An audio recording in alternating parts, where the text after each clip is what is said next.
नमस्कार करण्यामध्ये फार मोठा असणारा चमत्कार असतो बरं का.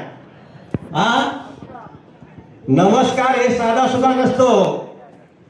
नमस्कार हे देवासाठी सुद्धा असतो आणि आपल्यासाठी सुद्धा हिताचा असणारा असतो.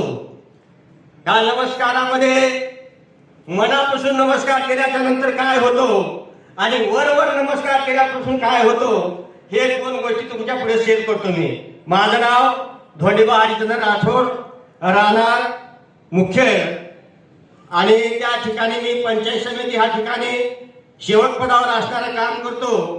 पण लहानपणापासून मी सांप्रदायिक मध्ये असणारं काम करतोय.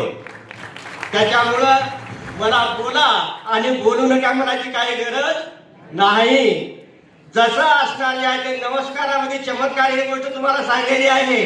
त्याचं उदाहरण देतो. आज एखादी असणारा पाण्याचा असणारा घडा असतो आणि ते घडा आपण असणारे आहे ते पाणी भरण्यासाठी जातो. आणि माझ्या सगळ्यांना विचार केलं रोज किती भरत न्यायचं म्हणलं अर्ध न्यावा म्हणलं. अर्धा घडा शेवट जाईल का सांगा, जाणार का? जाणार नाही महाराज. इकडं तो डुळकणार तिकडे तरी डुळकणार. त्याच्यासाठी आपण ह्या ठिकाणी जे आलात ते पक्क्या विचाराने म्हणजे भरण्या घड्यासारखं यायला पाहिजे, तर असणारा आपलं काम सक्सेस होतो. महाराज तुम्ही भरण्या घडा जे म्हणता ह्याचं काही कारण आहे का? ह्याचं कारण आहे म्हणून तर म्हणाला की मला 12 ते 13 हजार रुपये लागत गेले मला दवाखान्याला महिन्याला. 12 ते 13 हजार लागत गेले मला. असणारे आहे ते आपले माझे ॲडव्होकेट भद्रे सरांना मला सांगितलं की महाराज तुम्ही या म्हणले मीटिंगला. मी मीटिंगला असणार घेतलं. गेल्याच्या नंतर ऐकलं आणि ऐकल्याच्या नंतर ते ठसावलं कुठं हृदय संकोटीमध्ये.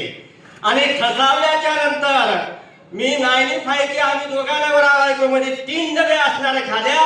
एक वरी झाला, 1 रुपयाचा खर्च नाही. हे असणारा भरला गेला असणार आहे बरं का.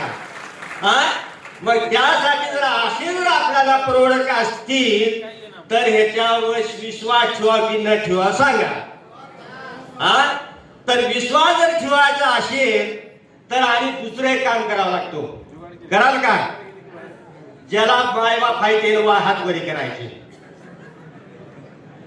सगळ्याला सत्याला असणार सांगतो, खोटं करायचं नाही. मग काय आता जसा असणारा हात वरी केला तसं जे असणारे आईबाप असणारे आहेत त्या आईबापाचे रोज पाया पडा.